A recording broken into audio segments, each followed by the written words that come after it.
Merci, que ce soit des femmes, le monde est possible, à la fois pour l'initiative que vous avez développée, mais aussi pour l'existence, votre mobilisation, votre engagement en faveur de ceux que certains n'ont pas envie de voir. Je suis Patricia Meléndez, je viens de Venezuela. J'ai fait la formation ici, le monde de lo possible. Je commence, je pas de parler français. Après, je commencé à comprendre, à parler, à connaître tout le travail de l'hôpital Jum.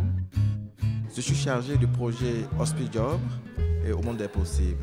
Ce projet vise l'insertion socio-professionnelle sur le marché de l'emploi en milieu hospitalier. C'est un projet qui travaille l'approche linguistique du flux concomitant, c'est du français orienté métier. l'IRFAM, c'est l'Institut de recherche, formation, action sur les migrations pour accompagner les acteurs de l'insertion à améliorer leur impact avec le public issu de l'immigration, faciliter leur mise à l'emploi malgré les barrières qu'ils pouvaient rencontrer. Je m'appelle Mohamed, je suis syrienne, je viens de Turquie. J'ai terminé la formation HospiJob, logistique manutentionnaire, au milieu hospitalier. Nous avons accompagné une soixantaine de stagiaires aujourd'hui. Nous avons eu un résultat de terrain qui avoisine un taux d'insertion de 55%.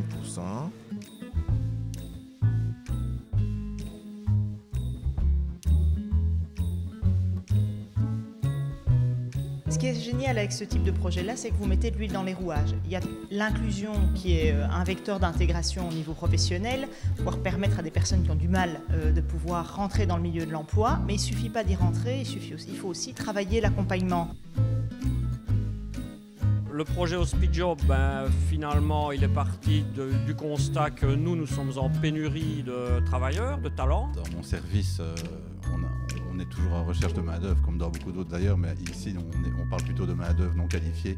Et nous sommes dit, ce serait pas mal d'accueillir des stagiaires. J'ai tout de suite été intéressé par le projet, puisque d'une part, l'intégration, c'est très important.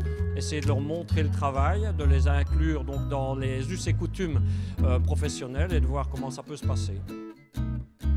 Travailler au code culturel, aux barrières que ça peut représenter pour les autres qui travaillent au sein de la société et donc de pouvoir faire progresser aussi les travailleurs qui sont là depuis longtemps et qui peuvent avoir un regard particulier et permettre de faciliter cette inclusion pour qu'elle soit une réalité.